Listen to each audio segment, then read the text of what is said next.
All right. Uh, Politics and movies, Mike and friends. Our friend is GS. You know him, you love him, you can't get enough of him. Here's GS. You've got a friend in me.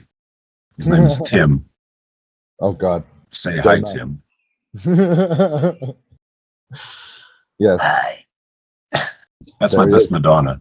Do you know if Spoilers. that was actually her doing that voice? I have no idea. I honestly. didn't even think about it. I would be surprised if it wasn't. Fair. It is, surprisingly deep if it is her.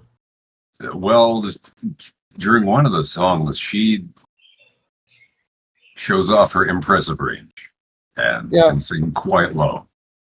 That's fair. Yeah, she's a talented singer, or was, but we don't have to get into that. But yeah, so obviously we are talking about Dick Tracy, the 1990 American crime action film based on the 1930s comic strip created by Chester Gould. Warren Beatty produced, directed, and starred in the film. And co-wrote. And co-wrote.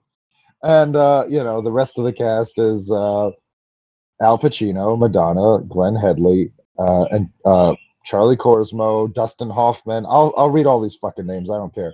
James Keane, Charles Durning, hell of a cast. William Forsythe, Seymour Castle, Paul Sorvino, Mandy Patinkin, Catherine O'Hara, Edo Ross, James Caan, James Tolkien, Michael J. Pollard, Henry Silva, R.J. Armstrong, Estelle Parsons, and Dick Van Dyke. Like, oh my fucking God. Only fucking 1990 Warren Beatty could have pulled that fucking cast. Like, let's be real. And I'd say they were a huge asset to the film. Like, sometimes with a cast like that, it winds up being wasted. But in this case, Right. like even the small parts, except I wish there'd been a bit more James Caan, Fair. among others.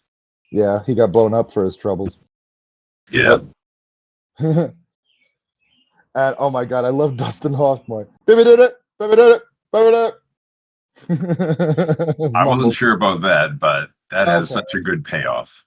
It does. Oh my God, that's so funny. That was one of my dad's favorite scenes in this movie when we watched it together on cable all the fucking time as a kid, because this was produced by Disney, so they and it did well, so they pushed the hell out of it on cable, which makes sense. See, this is what used to be a family film. Like it's got tits, it's got liquor. Yeah. It's got scenes like that that'll be a lot funnier to an adult, I think. Yeah, absolutely. It's fun for the whole family, as John Candy. Yeah. And in Summer Rental, if you didn't get the reference. and we should also say Al Pacino and co-starring Al Pacino's cocaine.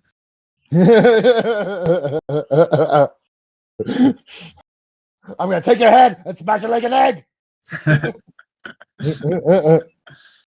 want it. Grab it.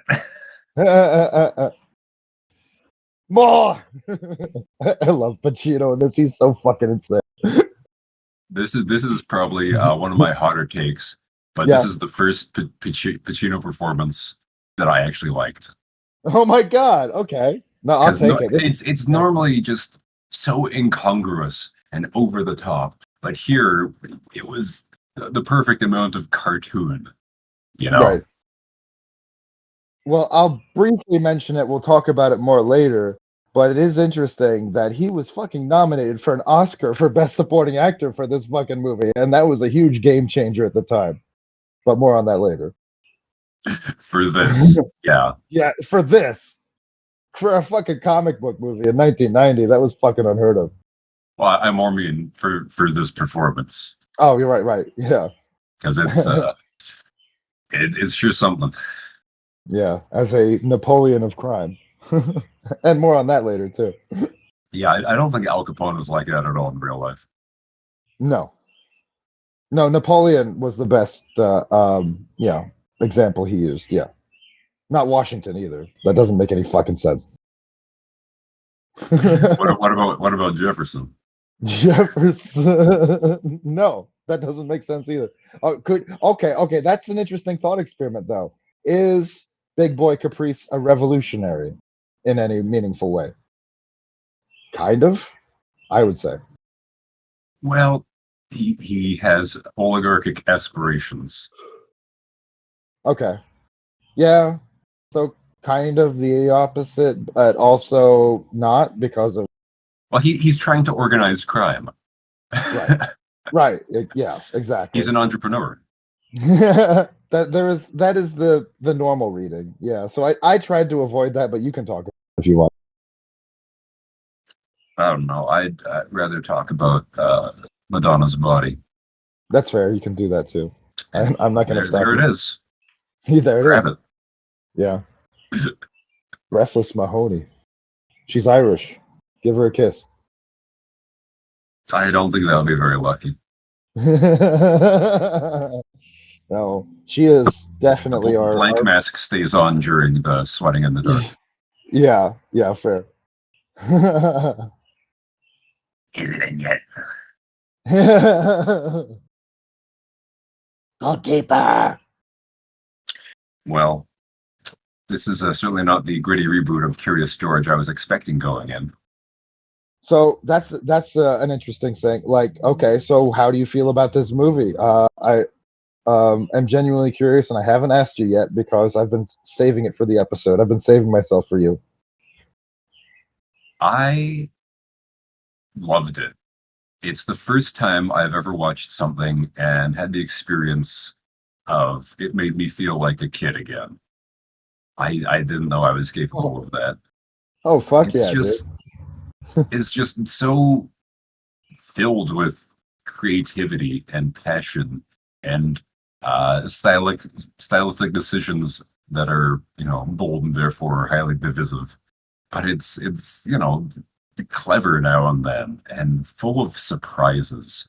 And it just, it has so many eras in it, from the 30s when Dick Tracy began up to the 90s when it was, made and released.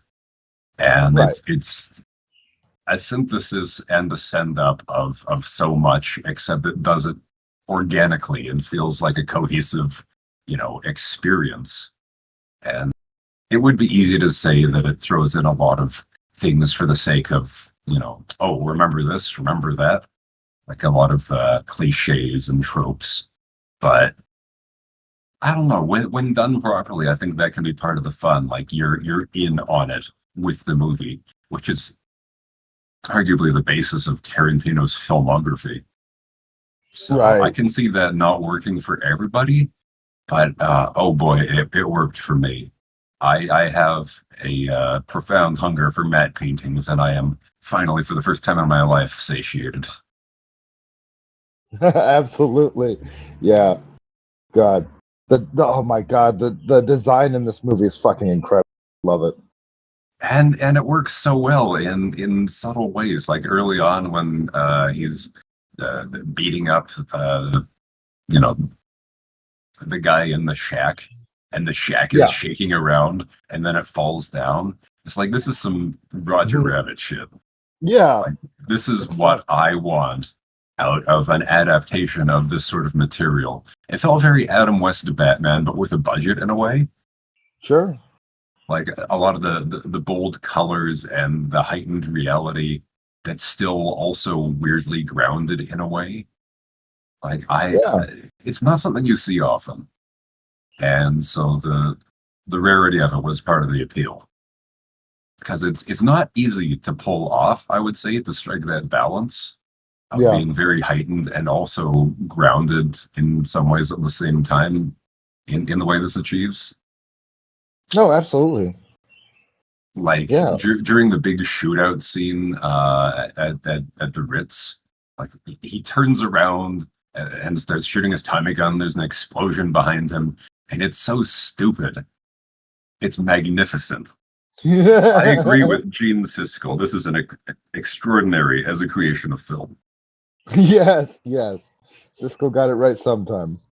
And for being a comic book movie, it punches well above its weight in so many regards. And partly that's the production design and cinematography and things like that, but also the performances. Performances also strike that perfect balance of being faithful to the tropes across a number of decades, like embodying them, but also sort of parodying them. It's magical. Madonna in particular does a great job of that, I think. Yeah. No, definitely. Oh my God. Madonna fucking nails it. And all the cast does, in my opinion. Like this, Mandy Patinkin too is fantastic in this. In fact, the only thing that really falls flat for me at all is Warren Beatty himself in the role. He looks the part in most shots, and not in all shots. Some of the close-ups don't quite work, and when he's in jail and his hair is a bit frizzed up, that doesn't look like Dick Tracy to me. But otherwise, he has the commanding physicality and in profile, the the sharp and the chiseled. Drop my words. No, you're fair. That's fair. Take them out of the spaghetti. Spaghetti the hell out of here. Quality. But the performance, it's just not terribly charismatic, and not in a stoic straight man way either. He doesn't play especially well off of anybody except for Madonna, I find, and that's because he does do a very straight, stiff thing in those scenes, because he is stiff. Well, I will push back a little bit. Okay. I've seen a theory that might explain that. Warren Beatty, of course, was a famous womanizer, slept with hundreds, allegedly, of famous female celebrities. And so it stands to reason that perhaps he might have been turning in a somewhat lethargic or subdued performance, is that he was just shagged out. He was tired from banging Madonna behind the scenes. The JFK experience, yeah. The JFK experience, yes. He had his Marilyn Monroe. Yes. Yeah. And ate her too. Absolutely. And did you ever hear that wild story that both he and his dad, Joe Kennedy, That both JFK and his dad, Joe Kennedy, both had sex with that German actress. What the fuck's her name? Her name just danced across my brain and then left. Of course. Figures. She was in Touch of Evil, if that helps, but I'll pull it up. Marlene Dietrich. Oh, right. Like, not at the same time, but like different times, No, that would be un-American. American. Also, the Shaq guy, if you were at all curious, or the audience was at all curious, according to Wikipedia, his character's name is Steve the Tramp. Yeah, well, I thought he was a super tramp. Like, even the kid's performance was good. Yeah, well, that's my only pushback about the Warren Beatty thing. In addition to Madonna, I also think the scenes where he plays against Charlie Korsmo are done very well. I think, personally. The one in prison where he shows him the thing that says Dick Tracy Jr. I did think that was a good performance from Beatty there.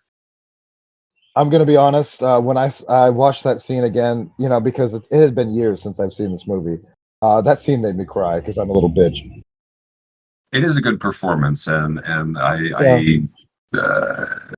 if I'm being generous, I'll say I can almost see it. Okay, fair enough. I'll take it. For you, yes, I'll take it. Yeah, but so much in this movie is done so much better than it should be for a Dick Tracy adaptation. Like, where is this passion in Hollywood elsewhere? Yeah, I mean, it comes up now and then. Like we talked about Edgar Wright. Yeah, he's very passionate about his projects usually. But yeah, for the most Oh, part, I feel that's an unflattering comparison. okay, Most of the time, I do like Hot Fuzz, but yeah, otherwise, I'm very tepid on his filmography. okay, A lot of it that's fair. feels just very flat and uncompelling. Even his most iconic movies. Yeah, well, I don't like you know. said, you should probably rewatch Shaun of the Dead because it actually is a very send zombie tropes and just the structure of it is very comedically strong and just even the little jokes like you got raid on you. I love that stupid shit. No, none of the bits work for me, Okay, okay, well that's fair. We can move on. and that's Um, fine. eh, We'll always have yeah, airplane. we'll always have airplane. I picked the wrong week to stop sniffing glue. True.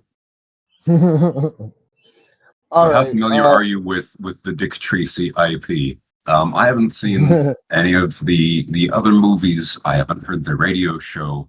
I had an anthology of the printed works that was given to me when I was a kid, Oh, and I nice. couldn't tell you why, but I have a certain fondness for it. I think it's probably mostly the fact that it is relatively grounded for a comic, an action comic, but then you have the villains who just have weird shaped heads. Like that's the signature thing.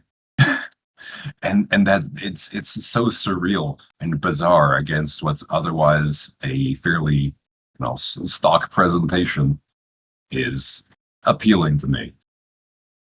Yeah, well, before I get into my history with the IP, And I if you like would like to. Batman, then you have to like Dick Tracy because Dick Oh Tracy is yeah, so much of the DNA of Batman. oh yeah, and Dick Tracy came first, so makes sense. And it's acknowledged as such by the creators of Batman. So I'm not pulling Oh that yeah, out of my ass. They specifically said they wanted to do it as the way Chester Gould did. that's fair. Yeah, no, I totally see it. Like even if you didn't say that. I primed you for it, like the mentalist I am in mentioning the Adam West Batman earlier. Yeah, you got me. Set me up. But anyway, I was gonna say, I don't know about the history of like the writing or why Charles Gould was inspired, but to write the villains like that. But my reading on that is that like um it's basically film noir, right? Or at least a detective story. Because it kind of predates it. I don't does it predate noir? I'd say Well, this a movie little bit. certainly doesn't, and the movie itself has so Yeah. much noir in it. Right. Absolutely. But as far as the comic goes, I would say the characters are the villains are, like their physical attributes are that way because they are ugly characters, right? They have ugly personalities. Oh, They're that is something I evil. want to get into, but I think the Okay. reason that the characters were like that in the comic to begin with is because some of them were modeled on the big criminal names of the time who had nicknames like Pretty Boy, Babyface, and things like that. So Right. they were characterized and sensationalized, and that makes for a good villain when you have villains in real life. I wonder what how Chester Gould would have depicted Osama bin Laden. Oh God. Well, that's Probably wouldn't have interesting. aged well, but I would love to know. Yeah. So my favorite Dick Tracy villain is Flat Top, and so I did a little bit of more research on him, and yeah, he's based off of Pretty Boy Floyd. So that all totally checks out. Yeah. Yeah, the iconic center part. Also, okay, let's briefly get into that. That is the one actor in this film I did not recognize, which is, saying something because almost everyone is buried under a mountain of prosthetics, right? But like, Yeah, I didn't recognize that was William Forsythe. I was like, after looking it up, I was like, holy shit, that's him. It doesn't look anything fucking like him to me. yeah, Oh, transformative. I mean, yeah. I didn't recognize any of the guys gathered around the card table at the beginning, and I was surprised they got bumped off because I liked that makeup so much. Like fantastic prosthetics in this movie that Yes. might not have worked in other movies, but were perfect for the tone here. Right. Absolutely. It Especially it, it Tiny just Face Man, that looked like I don't know something out of a much more bizarre and more violent movie. right. Yeah. Something from the 80s where, you know, heads explode. See, scanners. Yeah, that character is called Littleface, and he was played by Lawrence Stephen Myers, who I don't know, not familiar with him. Yeah, the bad guys pretty much all have really fucked up faces. Yeah, And of course, there is the ancient notion, ancient and enduring, that unwholesomeness of spirit manifests externally. And now, of course, people who are ugly inside have lobbied extensively to delegitimize this idea. yeah, I could see that, and there are Now, quite a few. if we take that as, you know, a theme in the movie and not just, superficial, then that would mean the movie thinks that Madonna isn't such a bad guy after all. Oh, I got a whole thing on that. If you're ready to dive into the politics, and I don't. It's not just politics though. I also have some narrative stuff or structural stuff, because that's one of my strengths. Tell me more about walnuts. They have a lot of structural strength. Getting sloppy, big boy. They're bad for your brain. That's not true, actually. They're good for your brain. Warren Beatty. No, Do some Dick research. Tracy knows that. He mentions that in the meta interview with Leonard Maltin. Oh, fair. That's funny. Which, as I've said, I only saw like one clip of like over a decade, ago, so I remember nothing. You cut out there. Oh, which I said before we started recording that I've only seen like one clip of over a decade ago, so I remember nothing from it. Yeah. Well, I suppose let's get into that then. Okay. There is a certain amount of moral ambiguity to Dick Tracy in this movie that I'm not accustomed to. He ignores private citizens' rights a little bit. We, the audience, know that they're bad guys. And this is a pre 9/11 movie, right? So the whole thing about wiretapping and bugging was, Yeah. there was more trust than the institutions, you know. Yes. So seeing the good guy, ignore a couple of the rights of the bad guys was less of a red flag. Right, and we do see that in some terrorist movies of the past 20 years. Like, oh, I didn't expect them to go after me because I'm not a bad guy. And it's like, well, surprise, surprise, that's not how it works. Yeah. Yeah. So, anyway, I've got a whole. Is your body ready? It Yeah. is related to what you just said. So I'm not totally just derailing. No, go Okay, ham. go ham. All right, I have permission. Smack it in the midriff. Okay, my reading is that like essentially all of the police, literally all of the police in this city are totally inept except for Tracy. I think there's an interesting reading there. I think Dick represents the potential of the police department, but he also represents the past and everything weighing it down. He's an imperfect hero in an imperfect city. Also, because this is neo noir, It is by necessity a detective story structure. It is, of course, that means it's love versus honor. But Dick gets to have his cake and eat it too, since in this case, love isn't represented by his actual partner, Tess. It's Breathless, the femme fatale, the seductress. And It's she lust spends, versus honor. yeah, basically, that's right. And she spends easily most of the runtime trying to seduce him. Why? Because, in my opinion, she equates physical intimacy with trust. You don't trust me, she says multiple times after she, comes on to him. But Tracy doesn't quite view her as a cheap floozy like she thinks. He views her as a reckless loose cannon, exactly how Big Boy Caprice and the corrupt DA try to discredit him, which is, I think, interesting. They're two sides of the same coin, and yet Tracy's on tests make him want to make things right with instead of jumping into bed. I think that's an interesting dynamic for the movie. Well, I would say Mahoney knows she has certain assets and uses them to her advantage. She is a, manipulator and not uh, obviously or physically powerful, um, Yes.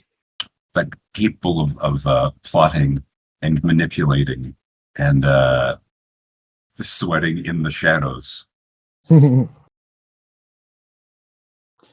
Yeah, definitely. There's definitely at least an aspect of that. Like, she knows what she's got. Right? She knows that she's hot. She knows that she's a great singer. She knows that, like, almost every man in this movie wants to fuck her, except for, in my opinion, 88 Keys, because their relationship is different, and I think he's queer coded. But do you have any thoughts about that? I do. I think you could Okay. make that reading, Okay. but I feel like that might be superficial because his Fair. character, I think, is supposed to be very specifically evocative of a certain type of, musical performer from, uh, I associate it more with the 20s than the 30s, but I guess they were still around in the 30s, Yeah. who do have that sort of, I don't know, I think of it as the German impressionist look, where he's got the Yeah. powdered face and the very slicked back oiled hair and the gentle high register voice. And Hmm. that's just the type of, uh, male aesthetic that certain performers at the time had. And it Yeah. was popular, it was marketable, it was mainstream. And you could say that it's been said that what is gay now will be normal in 10 years because, that part of the population is more stylistically bold and Yeah. Ahead of the less curve. Yeah. risk averse. Right. Um, so it may at one point have been more obviously queer coded and then just became normal. Like that's a reasonable interpretation of the historical trajectory of that sort of performance to No, me. totally fair. I'm gonna make a joke. I'm not gonna push back on anything you said at all. I think that's totally fair and a very valid reading. I'm gonna make a silly joke right now, if that's okay. That's actually totally unrelated to this movie. Well, you um, don't need my permission. okay, fair enough. So you're saying the Frog Brothers from the Lost Boys are gay then because they were rocking grunge chic fashion in 1987. I They mean, were, vampires are fucking gay as hell, man. I don't but I don't they think weren't there's any vampires though. ambiguity there. They were vampire hunters though. We usually get pretty straight vampire hunters in media. Well, see, a big theme in vampire media is, becoming like the monster. Yeah, fair. And if Okay, you that's gaze long into the homosexual, the other thing happens. yeah, fucking and sucking Yeah, in more ways than one. it's dangerous. Yeah. That's how cultural Marxism happens. Thank you, Jordan. Now he didn't invent that idea. I know. He was a figurehead of it for a while. Yeah, I mean, I will confess that I first heard the term because of him. Yeah, that's valid. Yeah, I can see that.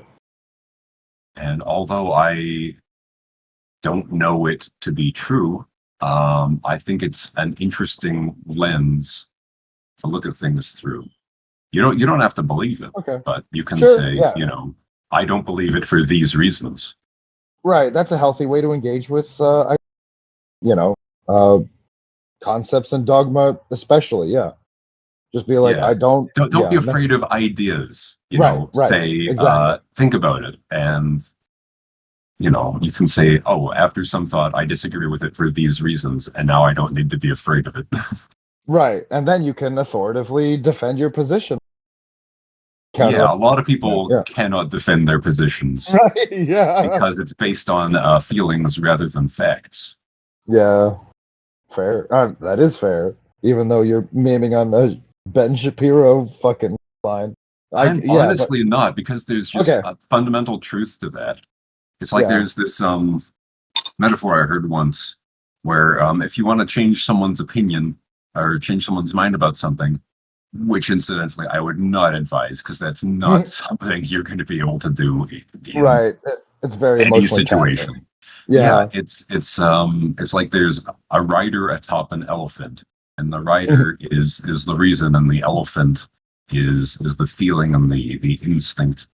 Exactly. And if you want to change the direction that the elephant and rider are going, which is the person, uh, then you don't appeal to the rider, you appeal to the elephant.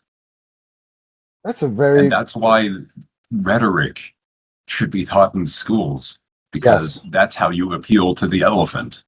Yes. Did you come up with that metaphor? Because that's No, I okay. didn't, but I Okay. heard it Okay. once and it rang true, so I hung on to it.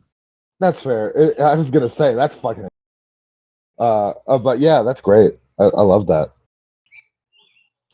But Yeah, yeah, like so to your point, it's to not bring just that back to this movie, I don't yeah. know that this is actually a great movie. Like, I've seen a lot of people criticize the plot and the script, but I don't know. I didn't have a problem with those.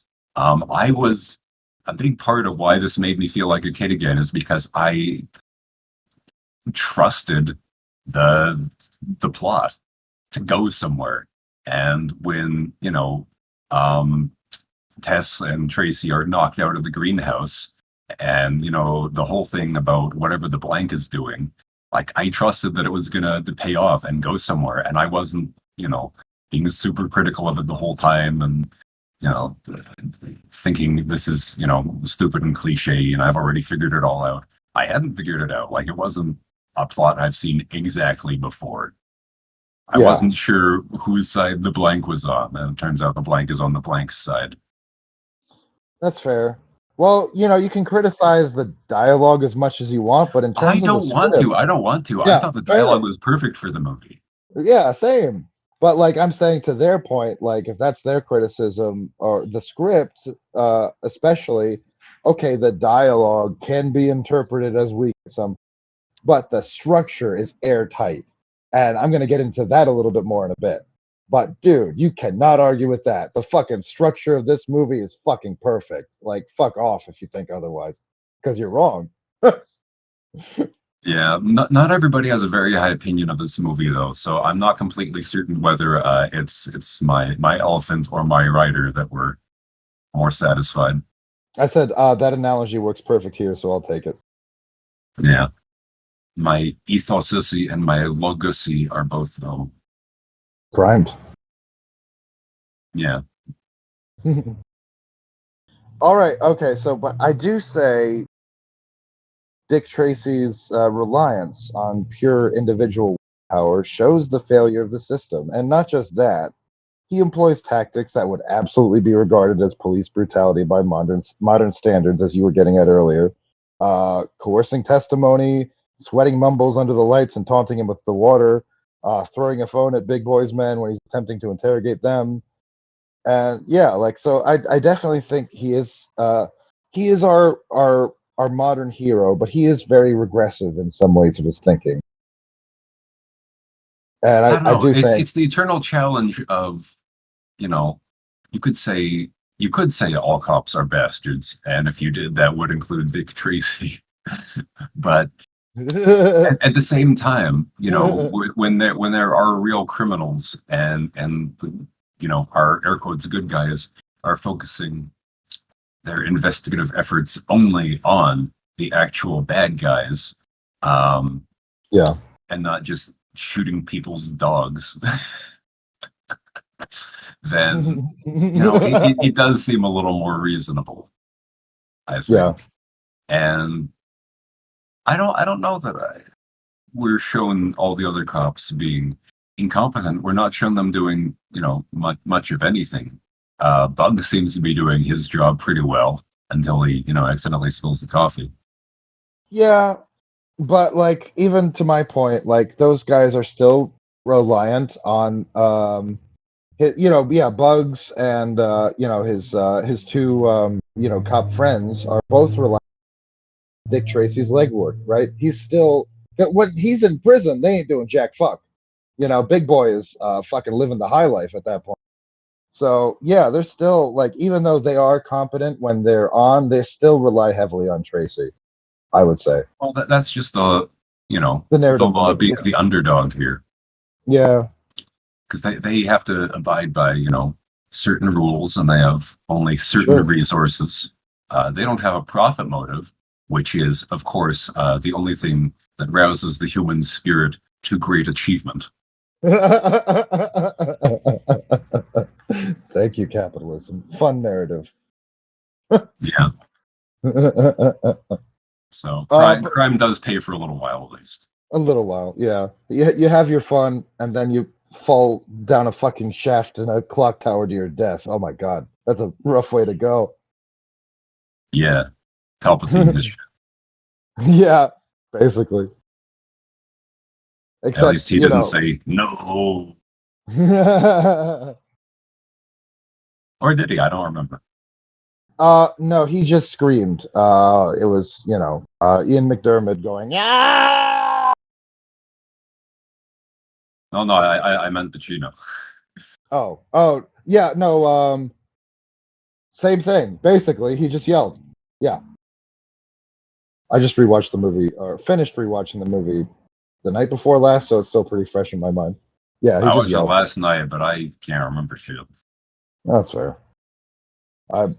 It's not my first time watching the movie, so I've saw it tons of times as a kid. So It was my first time, and they say you never forget your first time. I'm pretty sure I'll see it again at some point, because hell yeah, as I've vaguely alluded to, I thought it was pretty fun. Except for all the fucking eating. Why are they eating in like every scene in the first half? That's fair. Yeah, they do. That's more of a me issue. That's a you issue. Yeah, that's fine. Understandable. That's why I didn't recommend you The Substance, because every scene with fucking Dennis Wade, he's wolfing down fucking fried chicken or some shit. Yeah. That's unfortunate. Yeah. But Although that's I thought it was satisfying in this movie when Madonna sits down at the Oyster Boys table. She's like, can you stop doing that? It's kind of off-putting. Yeah. Oh, that's coming up in my notes. And then he fucking dies horrifically. Oh my god. Yeah. Lovely. This movie was made for me. Yeah. Rip Paul Sorvino playing Lips Manless.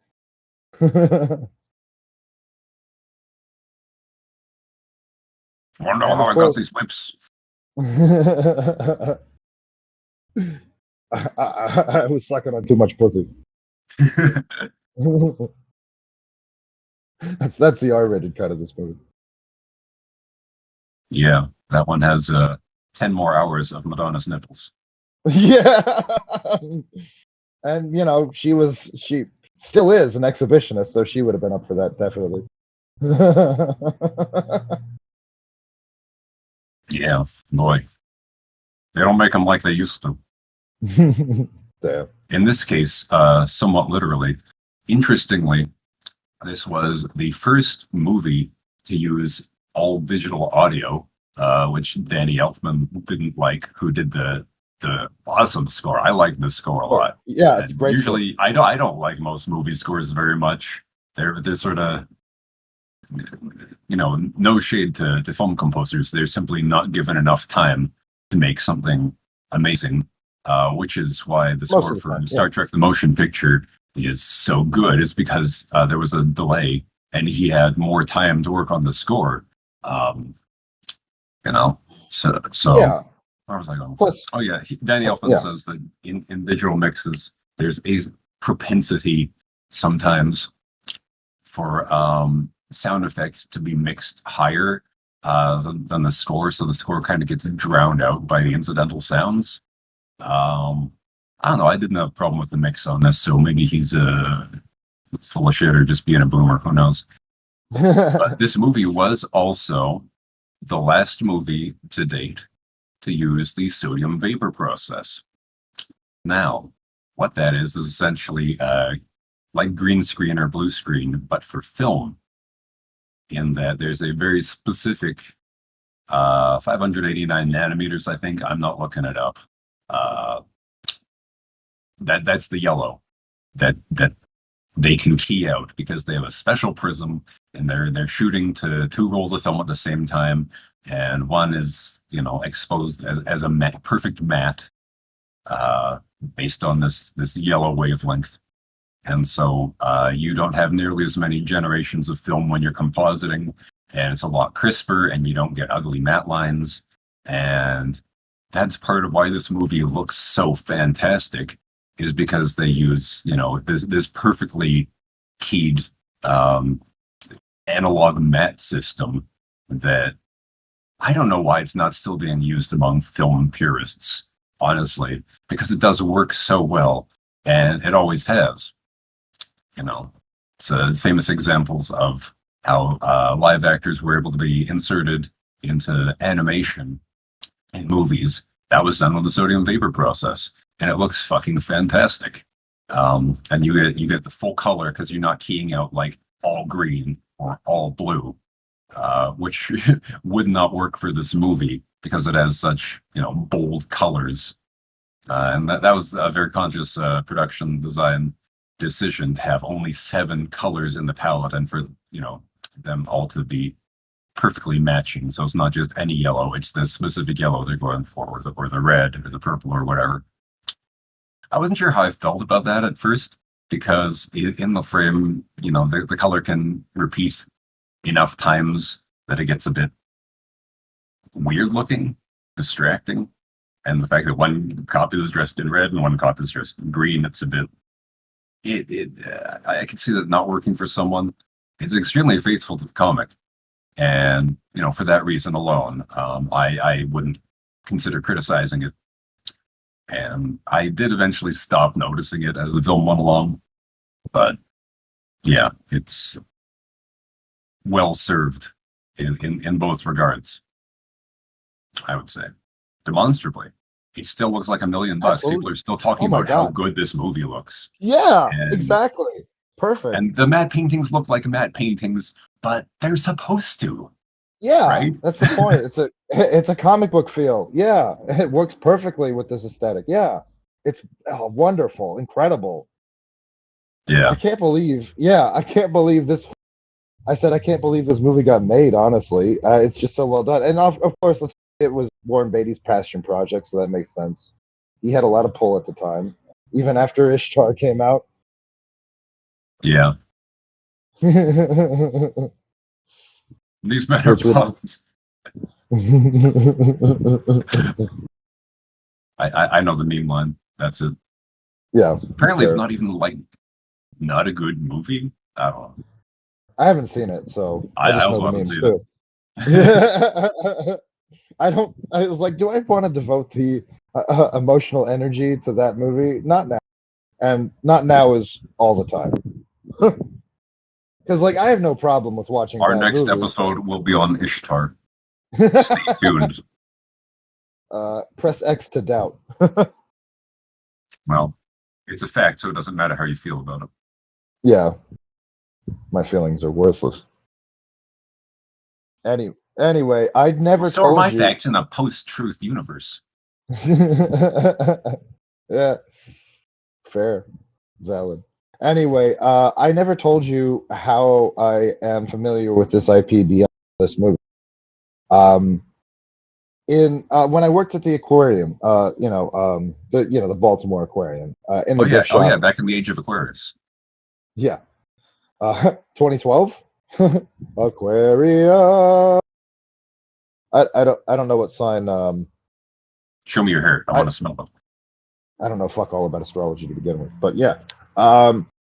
Anyway, yeah. So I was working at the aquarium gift shops, and on my breaks, I would usually read like something on my phone. At the time, like smartphones weren't as advanced as they are now. For you younger people listening, so I was mostly limited to, for the most part, cracked .com articles on my breaks. So I learned about a bunch of useless shit. I wouldn't be admitting that so casually if I were. I don't care. I really don't. I learned a lot of cool like movie stuff from some of those articles. So I'm not ashamed. And anyway, one of the other things I read a lot was the colorized version of the uh, Dick Tracy old comics. The Again, the funnies. word just the funniest. Sure, yeah, why not? I guess just like the original strips from the Detroit Mirror, apparently, distributed by the Chicago Tribune, New York News Syndicate. And he wrote and drew the strip until 1977. Damn, this guy was fucking working. Well, if you can Long write ass. and draw, and it takes off the way it does, then there's Yeah, plenty of incentive. but yeah. Anyway, I just read some of the old strips, and I enjoyed them. I didn't get too much out of them at the time because they are a little basic, but like it's not necessarily a bad thing. It's comfy, like it's a flavor. Yeah, it's dated, but not in the derogatory way. Right, right, exactly. It's a specific flavor. If you want to read 1930s detective comics, you Yeah. can do worse than Dick Tracy. Oh, much. Yeah, yeah, easily. Totally fair. Anyway, since we've gone, we're still talking about Dick Tracy. It's relevant. But I was going to get back to the movie unless you got anything else about No, although I am sort of slightly curious about maybe checking out some of the other movies like Oh, the yeah, RKO and the sure. 'cause sometimes that's just a mood, right? Yeah, absolutely. Yeah, yeah, I see it. I used to, preaching to the choir. I used to watch all the. It's a little different, but the old Zorro show, the old Disney one. I used to watch that a lot as a kid. And I love that. Yeah, It's people are similar. still watching He-Man, ironically to this day, Yeah. even though that Hey, I've was heard. literally just to promote a toy. Same with Right. Transformers. Yeah. Thank you, Hasbro. And They thank put you, the Michael bro in Bay. Hasbro. Michael Bay. Oh my god. I think the only Michael Bay movie, honestly, I would ever want to do for this podcast is The Rock. Like that's the only one I could see. Not Bad Boys? Ah, they're Not not Bad good. Boys 2? Even worse, they're not. I mean, they're. If you Isn't want to do isn't buddy Pearl cop Harbor movies, isn't Pearl Harbor supposed to be actually decent? no, no, it's No? god awful. It's Oh, very historically inaccurate. It's overblown. The plot is awful. It's bad. I've seen it. God, I hate I that must movie. be confused. Yeah. Well, Yeah, what about Armageddon? Armageddon is You could think of it cheesy as like fun. nostalgic, like Yeah, one of those it's things that used to come on TV and then you'd watch it for a while. yeah, but I wouldn't have a lot to say about that movie. Is the only thing really. Yeah, I guess we're pretty off track now. It's okay. It's okay. Anyway, let me talk about Big Boy Caprice for a second. He arguably kickstarts the plot of this movie. I would say more than hindsight. I'd say he does kickstart the plot of the movie. By aggressively consolidating power. He starts by getting Lips manless, arguably just so his club can serve as the new base of operations as Caprice goes from there. Uh, Obviously, he must have planned this hostile takeover for some time, but we don't see any of that, probably for pacing reasons, which is fine. All we get in terms of reasoning is Big Boy telling Lips, "You're dirty, Lips. You need a bath." Obviously, it's his glib way of telling Lips that he's about to sleep with the fishes, but I think there's something there. He views Lips as sloppy and complacent. Even the Breathless is disgusted by him, as you said earlier. When he's eating, she says, like basically that it's gross, and he says, "Well, you didn't used to be, bothered by my eating," and then she says, "Well, you didn't used to be a blimp." He's gotten old and fat. That's just and fat shaming. Disgusting. I'm saying there's a reading there that Big Boy sees his complacency as an opportunity to make serious waves. He pulls no punches. He blows up James Caan's character and his men with the car bomb when he declines to be assimilated by Big Boy's nascent empire. The new he does have that grind set. Yeah. Is Big Boy competent? I'm not sure if the movie can decide. Well, as Nietzsche famously said, a man without a plan is not a man. I don't think Nietzsche actually said that. I forgot to look up if any of the quotes he says are actually real, but I doubt it. The Jefferson one seems plausible. And I thought that was also the most interesting one because it really does represent, the duality. He says law without order is something effective, no better than order without law. And he represents order without law. And Dick Tracy maybe just overlooks rights a few times so we can get the whole law without order motif, Sure. And it does make it more plausible when Tracy gets framed. Well, I'm also going to get to it in a bit, but there's another reason for that I will get into for Tracy's, more aggressive tactics. Yeah, let's say. Because he's frustrated. He knows who the bad guys are, and he can't go after them, which is a very real issue with law enforcement. I mean, that's why the whole RICO thing was invented, so that they could actually make the sort of sweeping move that they needed to. Yeah, against the mob. Yeah, absolutely. Oh, are you saying we need to do Batman Begins episode? I'm saying Giuliani stared into the gay and became gay, and the rest is history. And I'll do Battle of Monsters.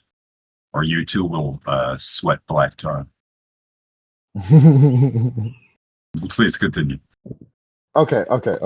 So he at one point refers to himself as, not directly, but he's, when he's doing his whole, at the conference table, when he's, flexing, and he's like, there's one Napoleon, one Washington, one me. I think Napoleon. Ein Führer. Oh, God. Jesus. Okay, we had to throw in the Nazi joke on this episode. Are you it's a good important. German? Yes, I serve the fatherland. Oh, God. And the fatherland serves me. Yeah. For more on that, listen to our Casablanca episode. I think this is going to be the start of a beautiful fastenum. Anyway, I think Napoleon is the most interesting comparison there. Why Napoleon? My interpretation in the comics. He was best friends with a little girl. Well, he's also short too. But no, Napoleon wasn't actually short. He was like 5'6", and that was average at the time. I know.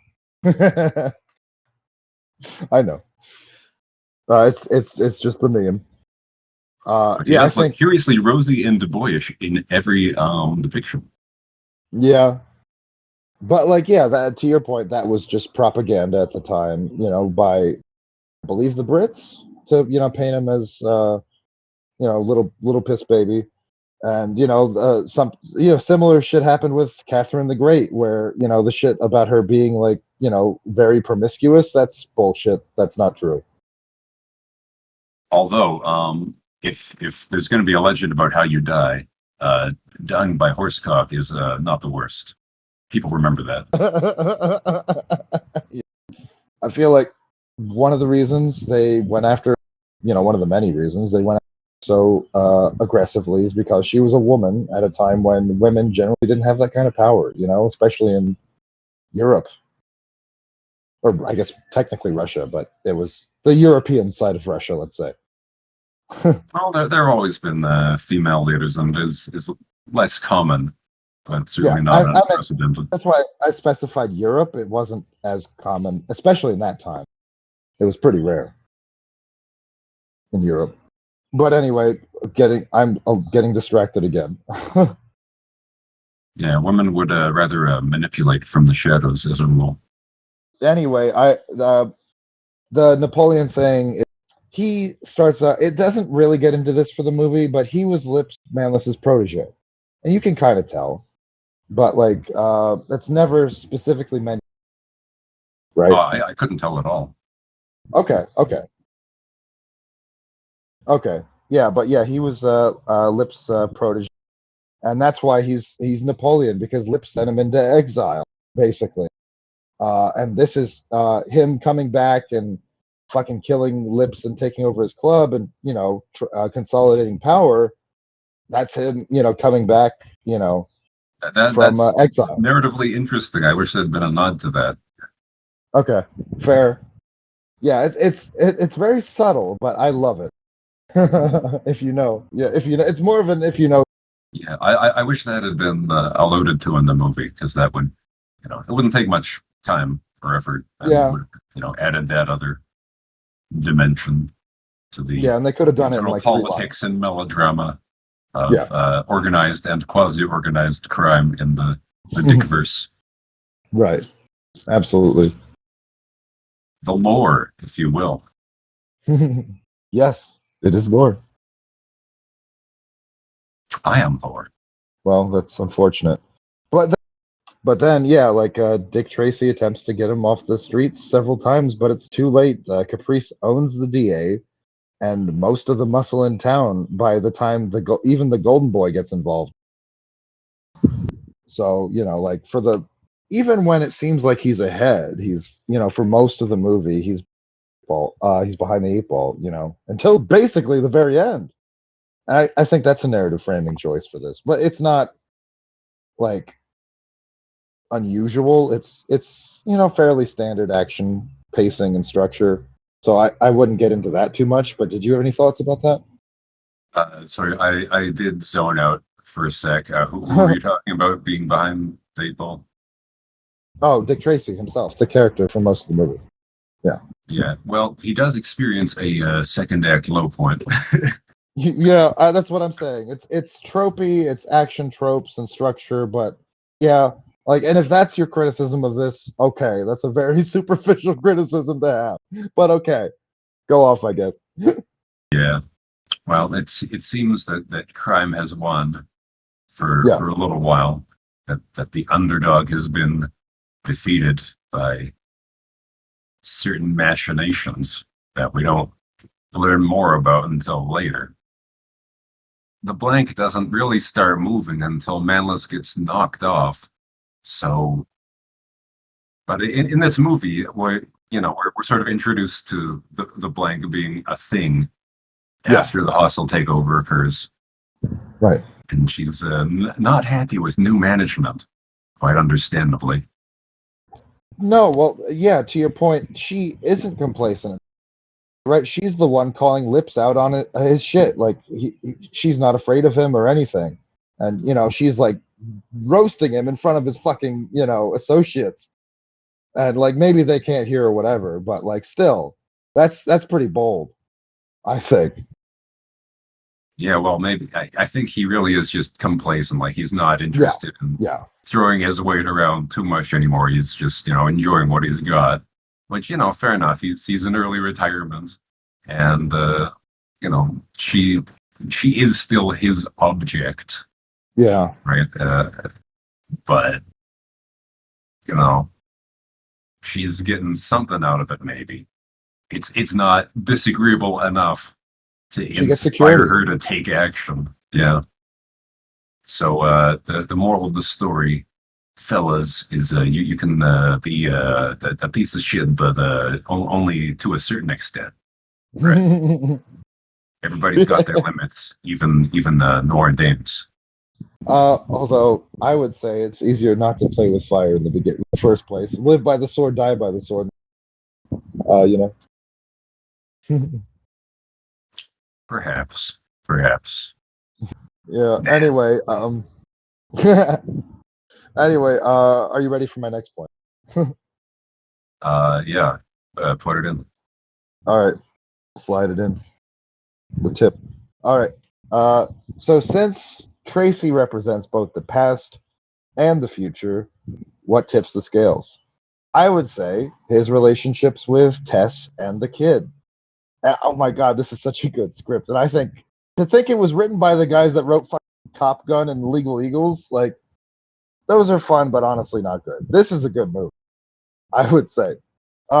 Big boy Caprice, then attempts to bribe Dick, but he knows Dick won't take the money. He just wants an excuse to make an example of him, like he did with Lips and the James Caan guy that I keep forgetting the name of. I'm gonna look it up this real time. quick, that scene went differently than I expected it to. I expected Dick to seem to take the money, but then to use it as evidence of an attempted bribe, because like $15,000 in that time doesn't appear out of nowhere. But then that the kid would see him taking the money and think that he was just accepting the bribe, and then he'd have to win back the kid. But it's a better script than that. Right. That would have annoyed me. I would have checked. Yeah, that's a cheap trick. Yeah, that's a cheap trick. I hate that shit. But instead we got something stupider where he just lets them to kill him, essentially, if the kid hadn't happened to be there. Well, maybe on some level he thinks that like they'll get caught for it, even though they say multiple times they're trying to frame it like an accident, but like everyone's gonna know that's not a fucking accident, right? Yeah, but what can they do about it if there's no evidence to... That's fair. And they did say that he had an alibi, so fair. He had an alibi. Caprice had an alibi. Or at least they paid the police commissioner to, say that he had an alibi. Yeah, or that you mean the DA, but yeah. Oh yeah, that's what I meant. They paid Dick Van Dyke. They paid Dick Van Dyke. James Caan's character was Spud Spaldoni, apparently. Yep. Wait, was he supposed to be Irish? Spaldoni would be Italian. Yeah, Italian. Well, because the one thing I do remember about the comic is that there were a number of racial stereotype characters, and in fact, there was a cartoon that went into syndication, and there were complaints from, I believe, I know Mexican advocacy organization for sure, because there was a character called Go-Go Gonzalez. There was another ethnic advocacy organization that took issue with the portrayal of some other ethnic character. So who knows? That is a bit in the DNA of this. Of course, Italian Americans being involved in crime is not seen as a negative stereotype because, unfortunately, in real life, crime does sometimes pay, and it does sometimes look cool while doing it. Yeah, especially if you get fucking Ray Liotta to play you in the movie that you're fucking writing and it's based on your book. Oh, I'm still gonna say fuck you for that, Scorsese. I really am. If anyone gets upset about that, they can die mad. Cringe hill to die on. Not gonna lie. I don't think so. Henry Hill was a piece of shit, and I will stand behind that and argue that to my fucking dying day. Ray He should Liotta not have been plays him as an annoying prick. for most of the movie, but there are moments where he is like given like validation in the script for like stupid shit, and he shouldn't have been. It doesn't matter. It doesn't matter. We're not talking about that movie. It's not my favorite Scorsese. Is all I'm saying. No, it's the best movie ever made. You can't say that. It's not allowed. Didn't that come out in 1990? Yeah, same year. Same year. Same year. Dick Tracy doesn't need a self-indulgent oneer. Fuck you, Scorsese. It's got so much else. So much style. And substance, in my opinion. And it doesn't have an annoying performance as the lead. Yeah. Oh my god. Yeah, I've not a problem with Ray Liotta and other stuff, but boy, that was a decision. It does not amuse me, even though it is like a clown. Dick Tracy, objectively better than Goodfellas. That's today's take. Yes, you heard it here first, folks. And if you're upset about that, feel free to provide engagement. Yes, we will laugh on your sweaty tears or something.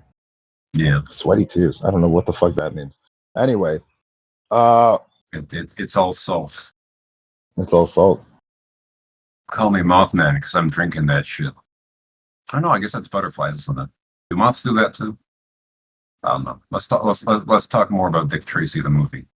Yes. Okay. So I was getting in, actually referencing another movie, but like okay, but it's relevant. I promise. But like, yeah, Big Boy Caprice underestimates Dick and underestimates the kid. Like everyone fucking does, but because he's a kid. Well, he's a kid. Yeah, fair. But I'm saying, like, he wrote on the back of their car, he's doing like actual fucking police work in a way, like better than some of the fucking adult cops. Like, really. But anyway, well, he doesn't have to play by the rules.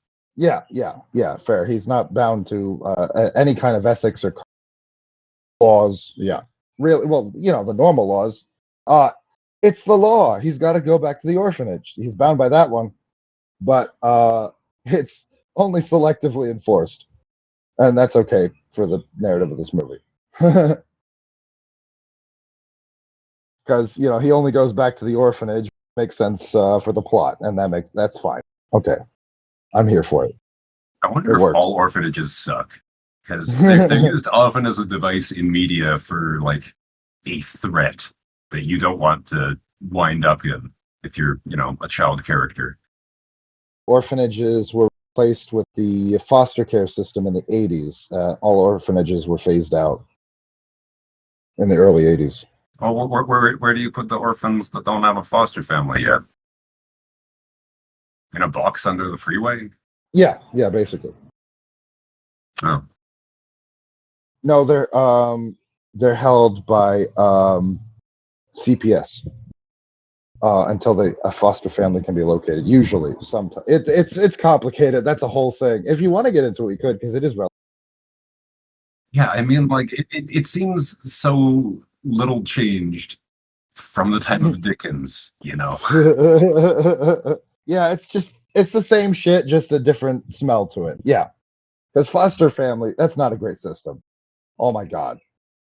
Yeah, like a lot of the families are abusive. A lot of them are just taking the kids in for the paycheck. When you speak in the blanket and I said a lot derogatory terms like that, I think you kind of have to back it up with numbers. Okay. Pull some numbers. What are the rates of reported abuse and things like that, negligence? Because I'm not saying it's not a real problem. No, fair. But I don't know that it's the majority of cases as you have arguably made it sound. Okay. And yeah, there is all sorts of abuse and negligence, but that's true of natural parents too. also a highly flawed system. I'm about to pop off. Are you ready? Feed me your statistical gruel.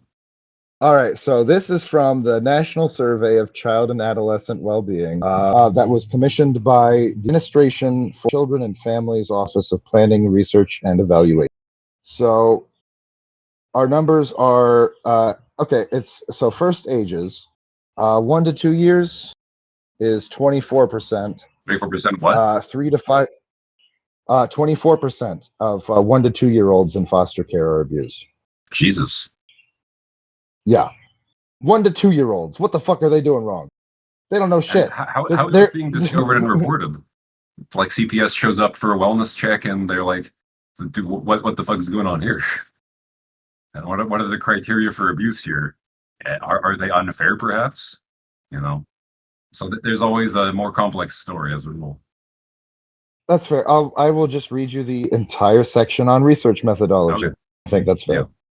Yeah. The National Survey of Child and Adolescent Well-Being, NSCAW, is a national longitudinal study of the well-being of more than 6,200 children in contact with the child welfare system within a 15-month period, starting in October of 1999.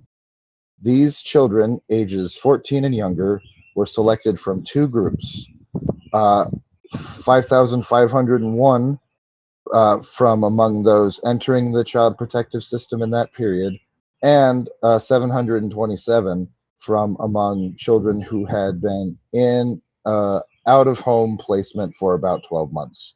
Out-of-home placement includes conventional foster care, kinship foster care, group care, residential treatment, and other settings.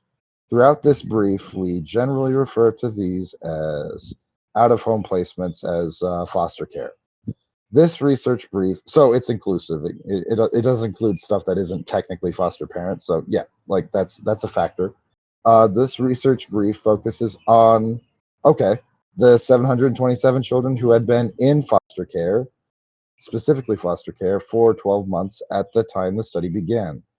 The data were drawn from interviews with the children, their current caregivers, and their caseworkers a few months after the study began in 1999. It is important to note that the findings from this study may not generalize to all children in foster care, since many children leave foster care after only a few months. Further, the sample includes only a small number of children in group care. So findings related to this particular group of children should be interpreted with caution. However, this study provides important information on those children who have remained in foster care for a year. Valid? Sure. Okay. So, based on that, we're going back to the numbers. Okay, you also asked about the types of. Okay, so I'll talk about these two sections too. Sorry, this is gonna, pad the episode a little bit, but it's important information. The characteristics of the children. Information on the characteristics of children in foster care can provide important data for determining whether the services currently available through child welfare agencies are appropriate to meet the needs of the children in the system. Because this information is presented elsewhere, e.g., the adoption and foster care analysis and reporting system, this discussion is limited to the age and race and ethnicity of children in the study, as well as how these characteristics differ for children in different foster settings. And the age are, of course, children in this study varied in age range from about 1 year to just over 15 years, with an average age of 7 years. So older teenagers are not included. So the race and ethnicity, the children also hailed from a wide range of and racial background. About half of the Hispanic children were white. The remaining Hispanic children were African American, American Indian, or of another race. So, and then the last section I will read from this study: the children's experience with abuse and neglect. One of the most important questions about the experiences of children in foster care for 1 year is what types of abuse or neglect led to their current placement in foster care. When they investigated, child welfare workers identified the most serious type of abuse, as well as any other types of abuse the child was experiencing. So it's at the discretion of the child welfare workers to what abuse actually entails. Okay. And being a foster parent is they hard. can't. Let's just include that caveat. Not only because, even if the children were perfect, but coming from abusive and unstable backgrounds means they're more Right, likely trauma. to have challenging behaviors that are difficult to deal with, much less to correct. And foster Yeah, parents are and only people too. So not everyone who applies to be a foster parent should.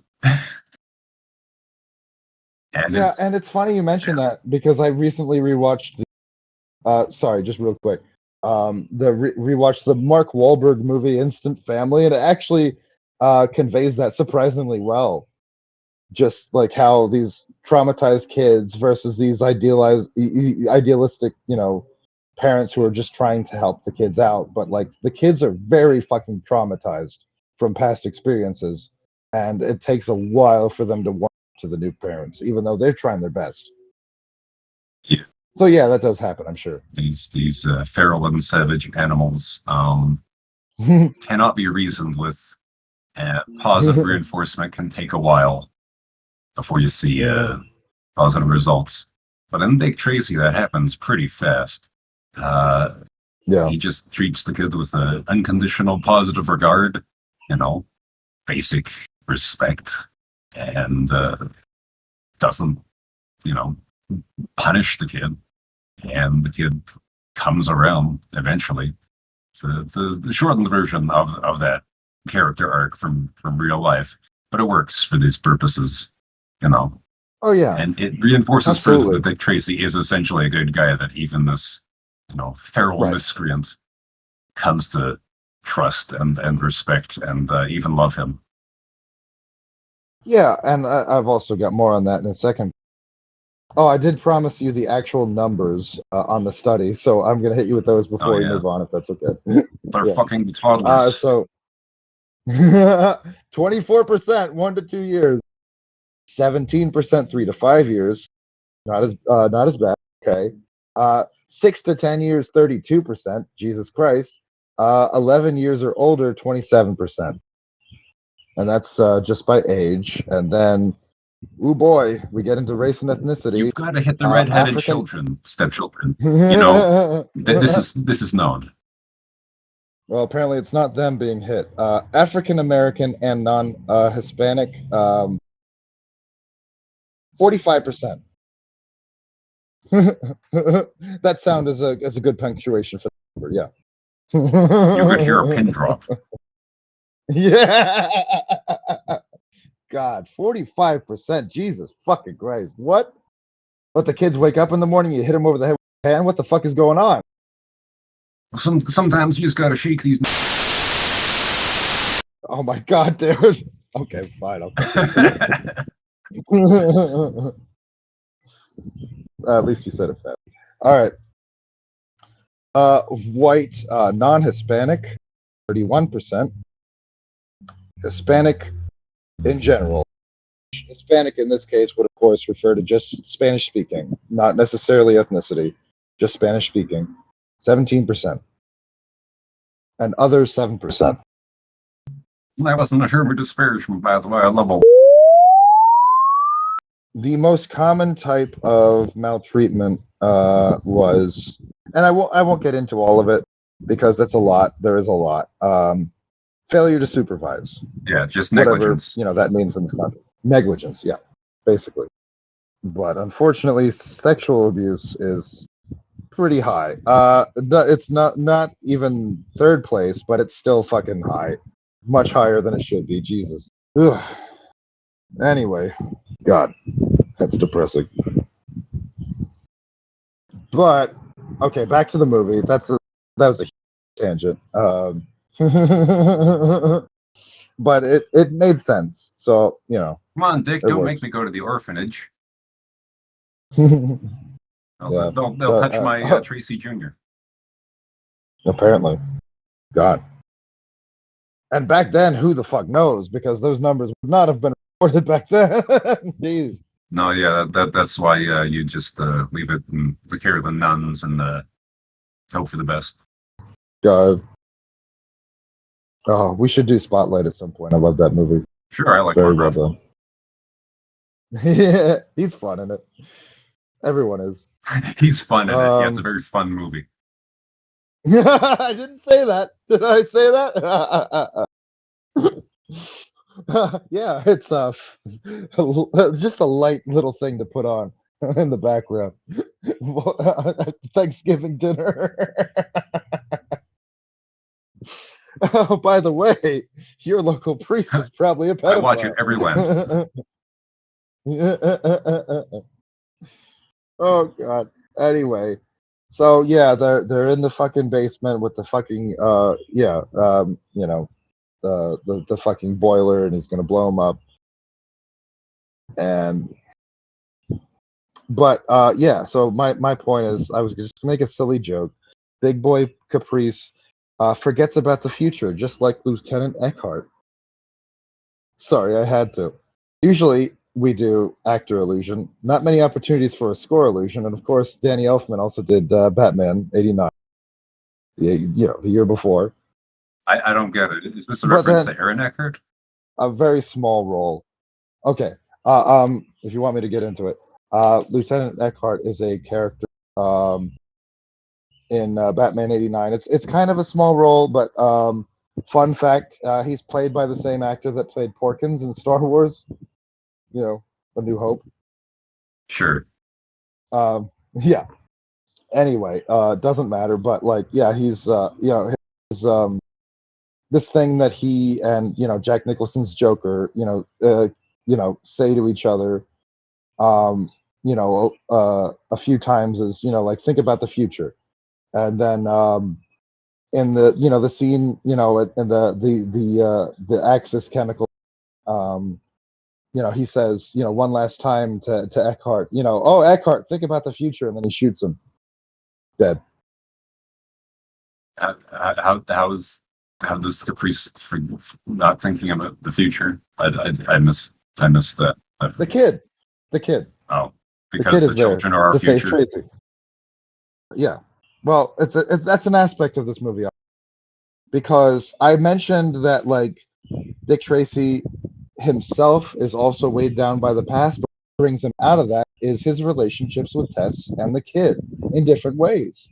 And I think that's very well done in this movie, because Tess grounds him in familial stability and hoping for marrying her and having spending the rest of his life with her, basically, right? So that's his personal future, but his professional future is the kid, who is less agreeable about his tactics, his more aggressive tactics, right?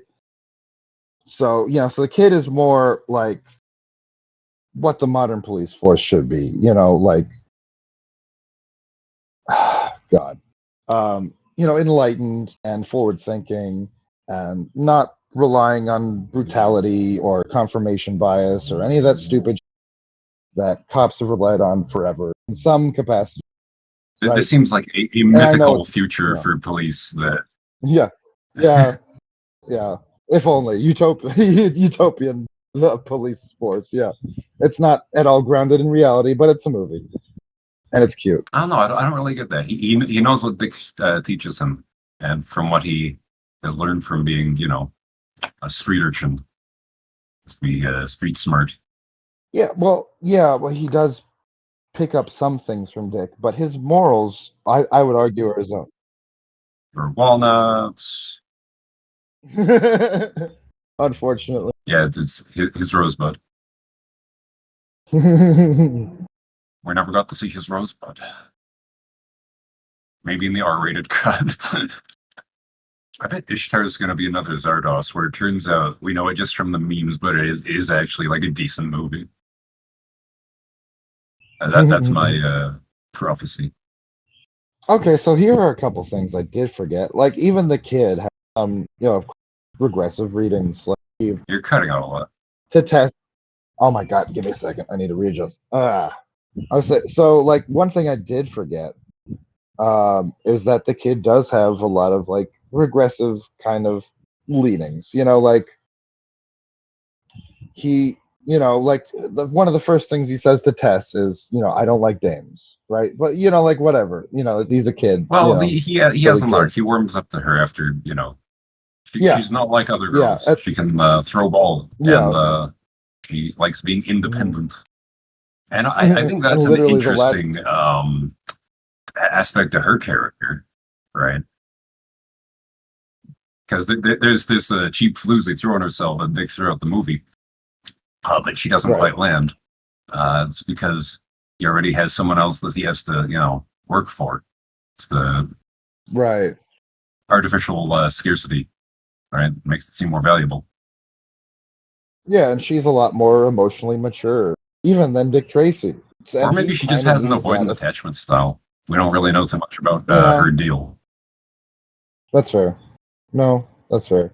And she doesn't like totally warm up to the idea of continuing to put up with his bullshit until you know she hears her mom say it takes a lot of understanding to stay with a man like that. So yeah, totally fair.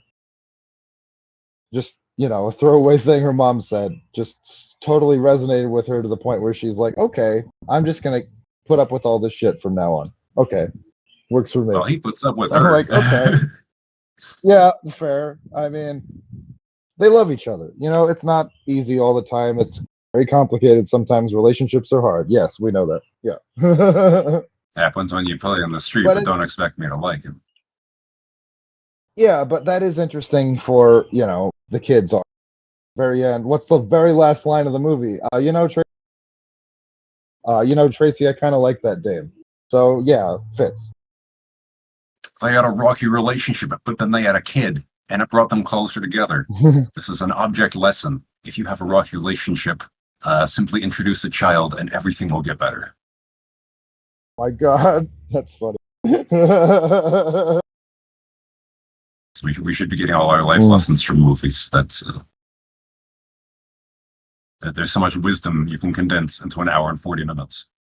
All right, I've got another really fucking stupid joke that I might cut, honestly, because it's a little problematic.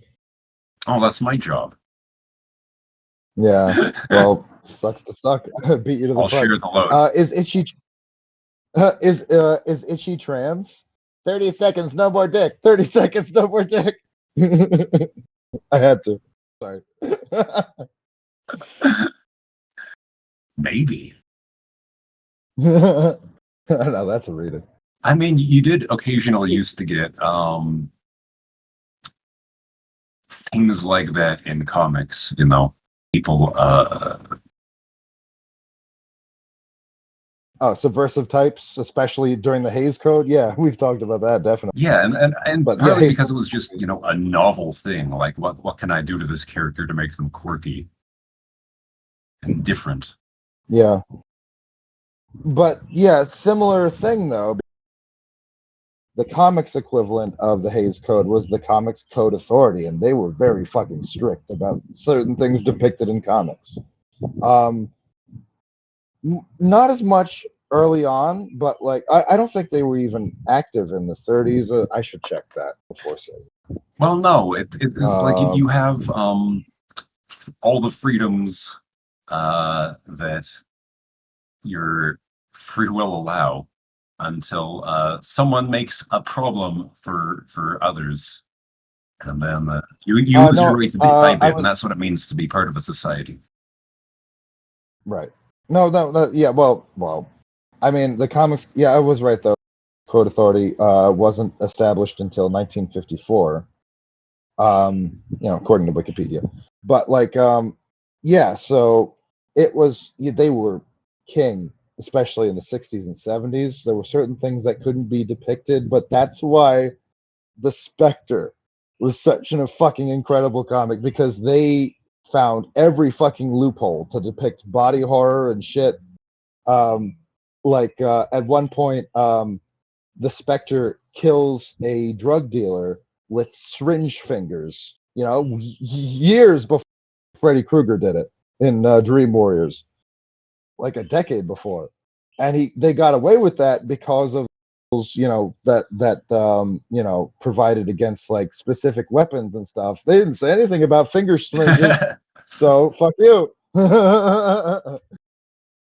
Yeah, so I think that's great. That's incredible.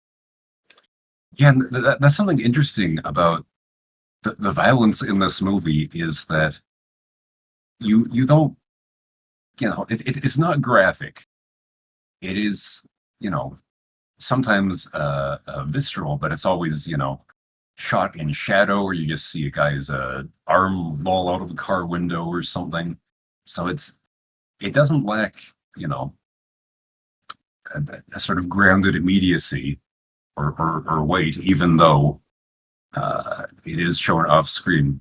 But that is one of, as we know, you don't have to show to show, and sometimes leaving something partially to the imagination makes it all the more impactful. That's why the shitty animatronic shark in Jaws is claimed by some to have worked, even though we do see the shitty animatronic shark later on, and it's embarrassing. Fuck you, Spielberg. Well, we get into that on our Jaws episode with Billy. Coming out. When is this coming out? Next Monday. Yep. Nailed it. Well, it has to come out eventually because it's gay. Oh, anyway, I do have some more. I couldn't find anything backing up the thing about the kid, but I can if necessary. It's fine. Yeah, fly it in. Fly. Anyway, back to my real notes. If you didn't have a contiguous point, then I have one last thing. Yeah, go for it. Go for it. I got something completely different next. So go.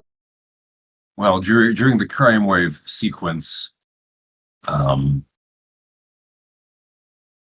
totally forgot the word I wanted. It's like anthology compilation, supercut. What's the word I want?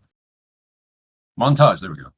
During the crime wave montage, we see all the headlines from the newspapers, and the role of media isn't very large in this movie, but we do see that we do see a certain verisimilitude in that it's interested in sensationalism, and that as was the style at the time and the current time, as has been the style since media had primarily a profit motive, and there are eras like especially in the 70s when there was more faith in the institution of media, when you had people risking their careers or their lives to report on various wars and various instances of corruption. But I submit that those are an anomaly and an exception because they are counter to the profit motive of the organizations which employ them. And there was always a balance. Those organizations had to strike because there is a real price that affects the bottom line when you have journalistic integrity. People are less disposed to hear good news, and people are less disposed to wait, no, I have the wrong tack on that. Okay. Well, while you're trying to think of it, I'll fly because telling the truth can sometimes have a significant cost in terms of donors, or in terms of who's pulling the strings behind the scene, and might impact your organization's ability to remain solvent or competitive. And ultimately, you just get gobbled up by some monolith anyway. But there's got to be a better that's all well and solution good, and to that's the yeah. conflict, the intrinsic conflict between journalistic integrity and successful publication. And sometimes you get the solution of independent journalists. I want to name a couple. I can't remember their names. Okay, go for it. Independent journalists Well, like Dan Toomey or Andrew Callaghan, who are able to do what they do because of, platforms like YouTube. But if you don't have a platform and a way of making money, and very importantly, a way of affording lawyers, then it's a conflict that's difficult to navigate. well, I know you're mostly talking about print, but like also, but for like TV especially, repealing the fairness doctrine certainly didn't help. Thanks, Reagan. It always comes back to Reagan. God bless. Yeah. God, it's true though.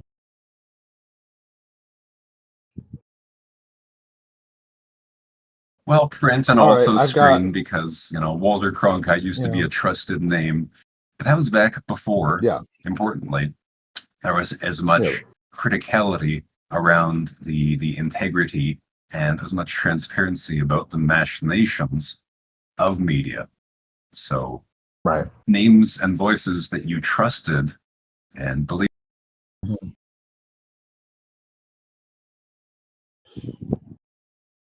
to have available. So you have more tools You these cut days. out after believe. Yes, you cut out after believe. Sorry, I don't you cut out remember after believe. what I said. Oh my God. Cronkite. Not just print media, but also television. Walter Cronkite was a trusted name for a long time. And that was before there was as much criticality around media, especially mainstream media, or as much transparency around how it actually functions and to whom and to what it is beholden. So, names that you may once have reflexively trusted when you had greater faith in institutions, as does a child, may not actually have been what you thought, but the world felt like a safer place for many people. And that was all you needed to Yeah, worry about. It's always been that's a interesting. dual state, or whatever the Right. term is. Yeah. I can't think of it right now either, but I know you. Well, it's translated from German, so who knows? But yeah, like it is interesting, like to your point that like I'm sure some like younger audience members won't know this, that like There was once trust in institutional media. that too, no, that too, but like, oh my God, but like news anchors used to be like, cults of personality, like, and not just Cronkite, but Edward R. Murrow, he was huge. People trusted every word he said. And like, it was one of McCarthy's biggest failings that he tried to fucking take him down because it's like, you're not going to. People trust this man. They don't trust your fucking alcoholic ass that has to fucking make up lies about communists and the fucking State Department, you fucking putz. It's a little white Go lie. home and drink yourself to death. It's a Oh little yeah. red lie. A It's little for the red greater lie. good. More like Like in the greater communism. good.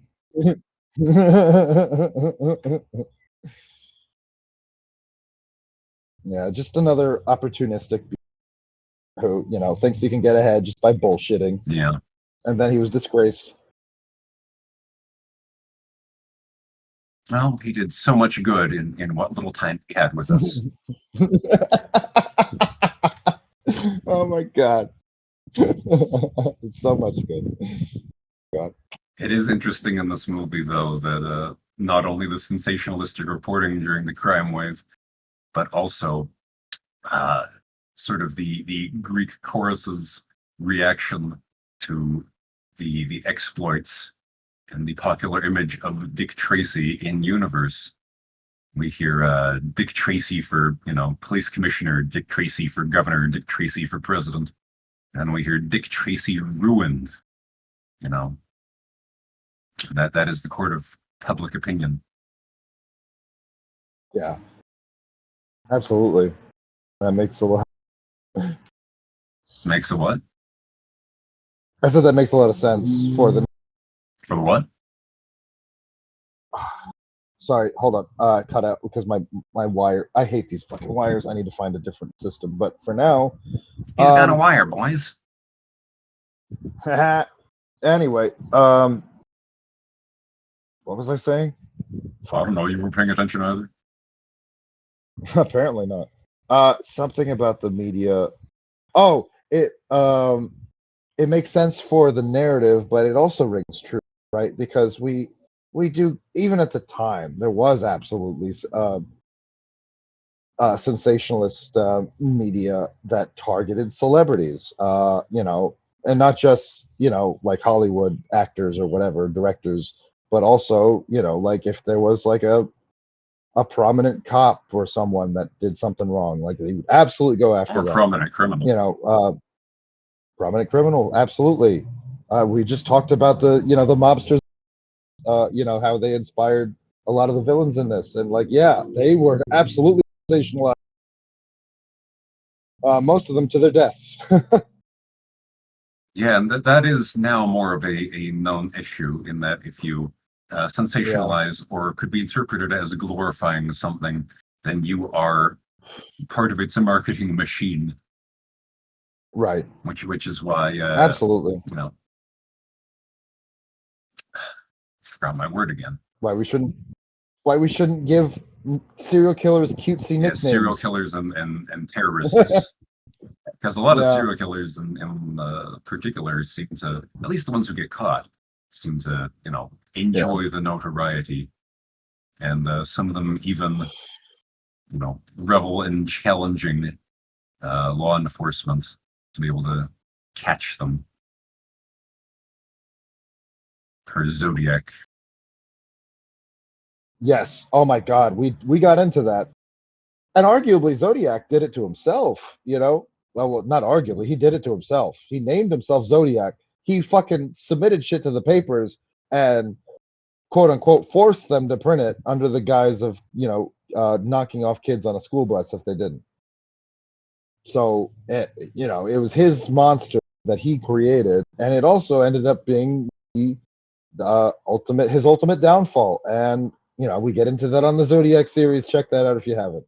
A little plug. His downfall. Did he eventually get caught? I didn't think he ever got caught. No, he didn't get caught. I meant like he nearly got caught in the Paul Stein case, and I submitted the theory that, and so did Smoopy. Technically, Smoopy did first, but I was gonna say, but Smoopy said it first. So let's give Smoopy credit. She said that like she thought the reason he stopped killing after 74, because that, or not 74, but that the Paul Stein case was earlier than that. But I don't remember the dates because it's been now. But anyway, the point was that he stopped killing after Stein because he nearly got caught that time, like very closely. If the cops weren't schmucks that overlooked him just because there was a bad APB that went out that the suspect was black when he was actually white. So they saw this fucking. No, I can't believe the cops would ever do that. Yeah. That's not realistic. Someone has made up this narrative San Francisco. to defame the honest, hardworking police officers who are just here to protect and serve. Oh yeah. No, they're certainly not racist schmucks who let a serial killer go free. No, they would never do that every single time. That's not nearly. You cut out after not doing it. That's not nearly as embarrassing as the Dahmer one, though. So. Yeah, fair. Oh my God, the 14-year-old Vietnamese boy. Yeah, that's little oopsie. Yeah. Little oopsie. Thanks, Wisconsin. Very cool. Oh, we're too busy having beers. We're very prideful about our beers. That's not a. That's more of a Texas accent. Sorry, I've never been to Wisconsin, so I don't know what the fuck they sound like. Fargo.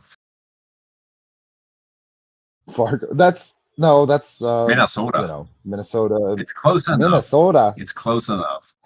See, they're both sort of similar to East Coast Canada. So that's your. It's funny because I literally just rewatched Fargo yesterday. Oh my god. Oh, gonna barf. Such a good movie. I love that movie. I like the cast better than I like the movie. Okay, fair. It's a great cast. Oh my god. William H. Macy, Steve Buscemi, Peter Stormare, fucking Frances McDormand. She's my favorite great. part. She won an Oscar for that. Yeah, she's great. Love Frances McDormand. She's great in everything she does. Okay, I got one last point. Do you have? Do you want to go Everything she before or does, after? I've seen her in a couple things. I didn't think she looked great, but I'll chalk that up to direction. Raising Arizona. I Oh no, that's Holly Hunter. That's Holly Hunter. Offhand. Sorry. If you really need me to look it up, Yeah. If you want, I don't care. I really don't, but you can if you want. Do you have any more points? I got one more point. That's what I'm saying. Do you want to have your next point before or after? It doesn't matter to me. The order. Stupid fucking Wikipedia not just giving me a link to a filmography. Fair. Well, she was kind of a nothing role in Miller's Crossing. She's uncredited in that, so literally. Yeah. But she was incredible in Blood Simple. No, she wasn't Raising yeah. She was good in that, I thought. Barton Fink. I didn't really get much out of Blood Simple, unlike literally everyone else, which did surprise me, because it seems like the sort of thing that I should be really into. But well, that's a good movie to do on this podcast. If you want to. Well, if you want to, I'm just saying, if you were open to rewatching, I probably should definitely do that one. Because I'm incredulous that I got as a lot of it as I did. And we've only done one Coen Brothers movie so far, so I'd be open. Yeah, she was in Eon Flux. I don't think anybody was good in that. So that's fair. I didn't see that one. I didn't see Transformers: Dark of the Moon. What? Oh God, I didn't know that either. I haven't seen that. See, I guess I'm full of shit. It happens. She was good in Burn After Reading. She was good in The Man Who Wasn't There. I was at my aunt and uncle's place, and my little cousin was there, so they were watching The Good Dinosaur. I don't normally watch children's movies, for the record, and I thought it was abysmal dog shit. Okay, but I think that's not a hot take. I've heard mixed things about it. It's Pixar, right? I think it's Pixar. Disney. It doesn't matter. Produced by Pixar for Walt Disney. Okay. So kinda, sorta.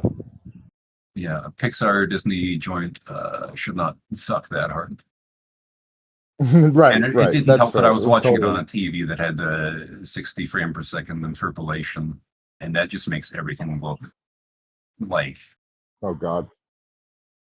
Dog shit to me. Billy's TV. I was trying to look for another word than dog shit, but honestly, that's the one for it. If it works, it works. Yeah. Anyway, you ready for my last point? I guess. Are you brimming? I'm the rim floweth over. Oh. Well, I already spoiled you on this because I messaged it to you, earlier, but whatever. It's for the audience. But you've of course had some time to stew on it. So if you have any thoughts, that's great.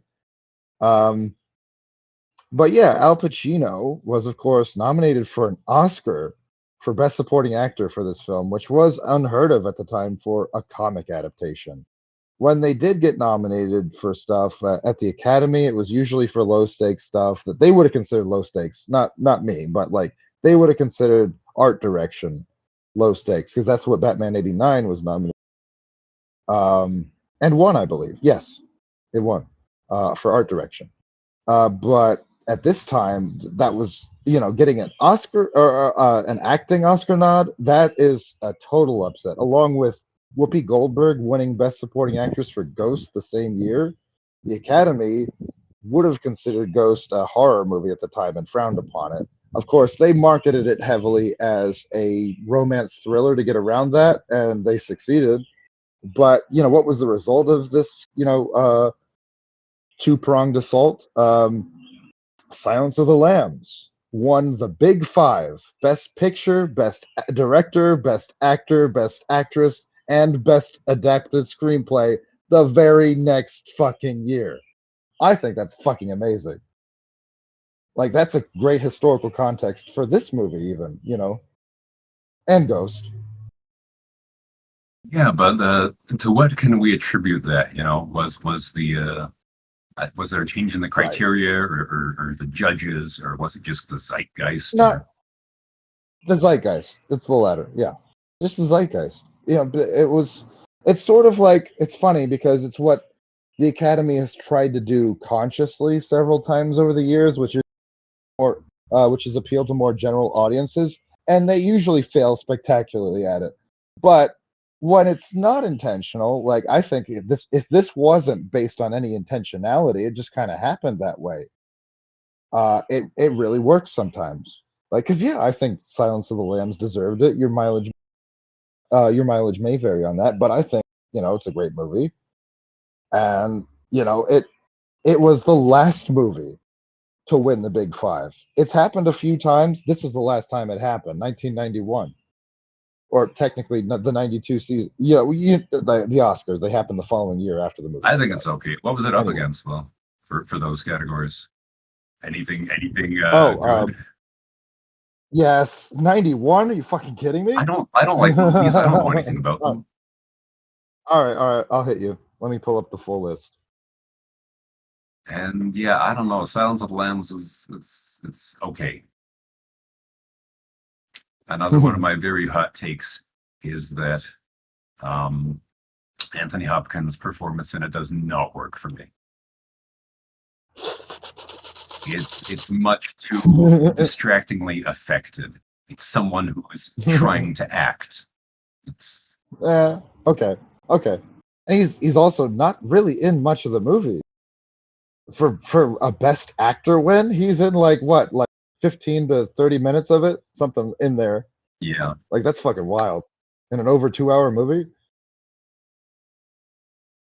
Yeah. He's just a bit of a cartoon character for me. So yeah. It makes it difficult for me to take the rest of the movie as seriously as I would like to, or it would like me to. Yeah.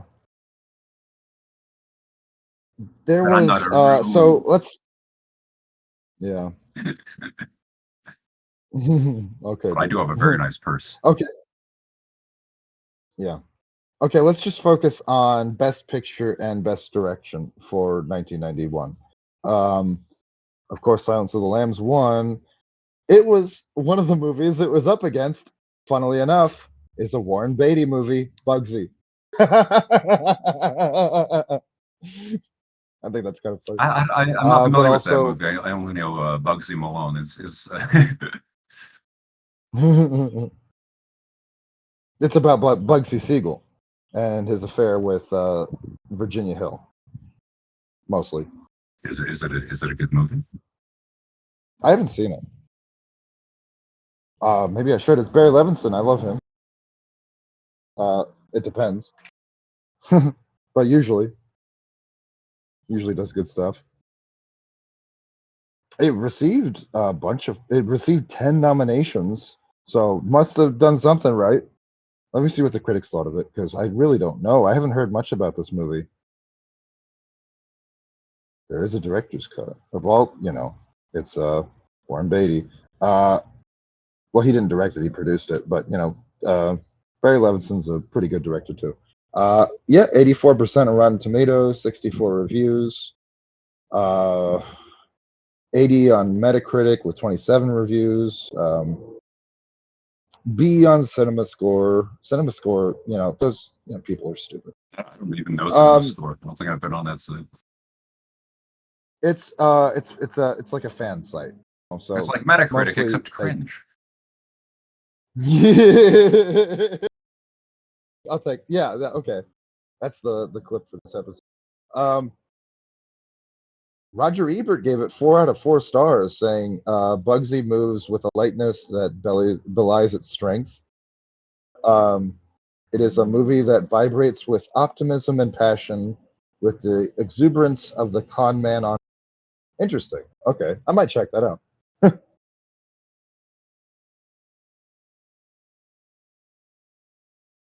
Yeah, it's nominated for 10 Oscars. Did not win for Best Picture. It might have won for something else, but I can't see. Doesn't look like it. No, because the other big movie from this year, Louise. Thanks, Ridley Scott. I didn't hear what you said between, I think, year and thanks, Ridley Scott. Oh yeah, I said. One of the other big movies of course, Thelma and Louise. Thanks, Ridley Scott. Oh yeah. There's a movie people have opinions about.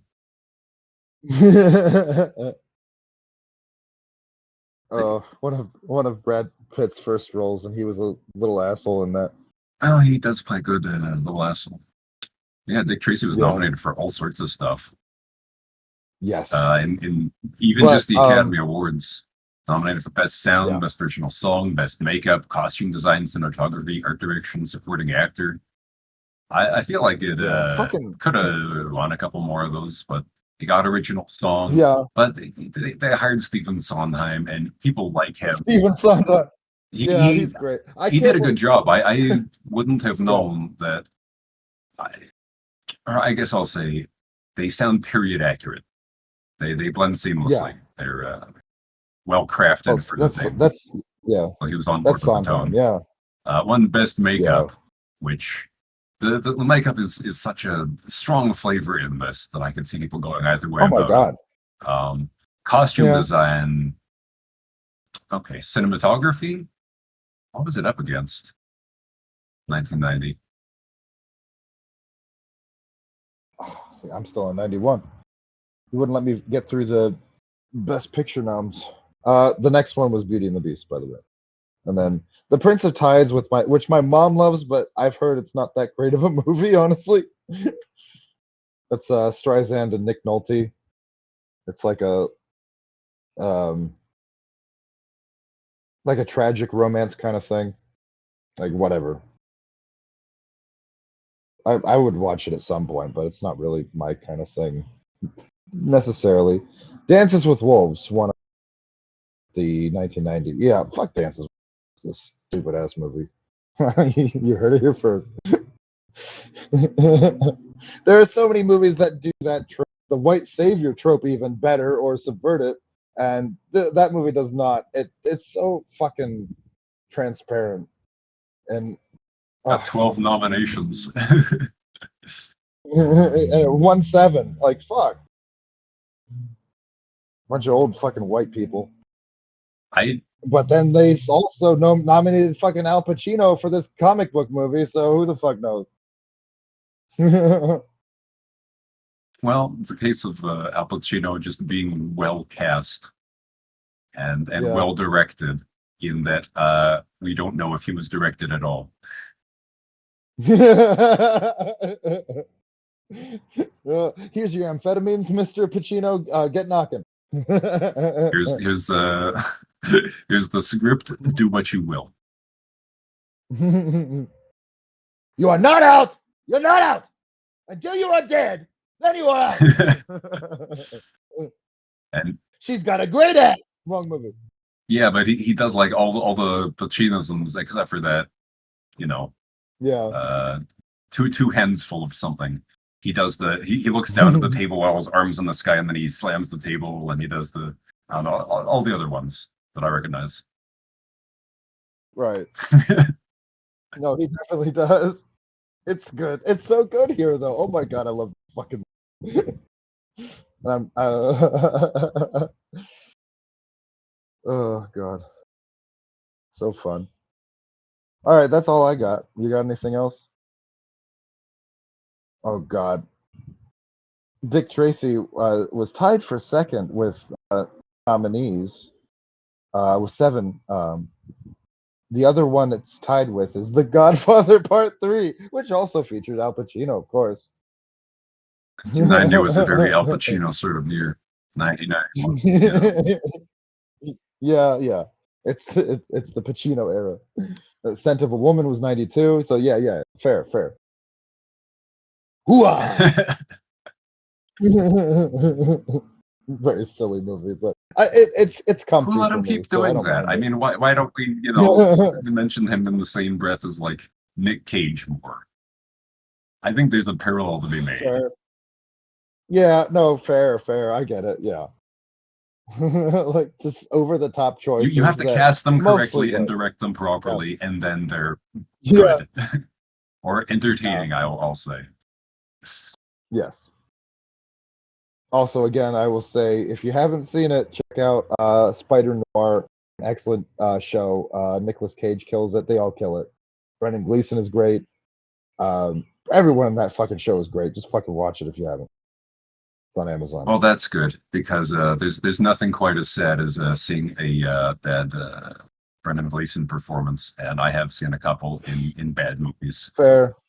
And it's Yeah. just No, so he's great sad in to that see show. him like phoning it in. It just makes me sad. Oh my god, he's like fucking Because he can be amazing great in that so show. it's just like don't stop wasting him. You know. Yeah. No, he's the main antagonist of he fucking. You're cutting out an awful lot, so I guess that's. I said, yeah, I said he's the main antagonist of the show, and he fuck, dude. He fucked dude. I said he fucking rocks it, dude. Oh well. As the main antagonist of the show. That cutout was to humorous effect. He fucked dude. Oh. He fucking rocks it, dude. Uh-oh. I'm looking out my window and I see the dick signal. That means it's time for me to grab my hat and my coat and spank my Curious George. All right. Call him Dick Tracy. Cops don't like culture. Cops don't go to opera. This man is whipped. He even tells Tess, "No, I like it. I want to come back." And he's full of shit. I actually believed him when he said that. He's a complex character. Yeah. We're never sure when he's lying or not. This is a friendly reminder that cops can and will lie to you. Yes. Never volunteer information to the cops. You heard it here, not first. Always decline a field sobriety test because they'll just make shit up. Yes. Fucking yes. Don't. Yeah. Jesus Christ. That was so fucking. I saw that and I was like, what the fuck? I don't even know what you're referring to specifically. Right. This is just general. No, but yeah, there was a recent. It happened here recently, where there was this person that was provably totally fucking sober, and on their fucking sobriety test, which they volunteered for, because they thought it was going to be in good faith, of course. The results that the cops submitted showed them like intoxicated, which was horseshit. Oh, there was also, I don't remember when it happened. It might have been recent or not.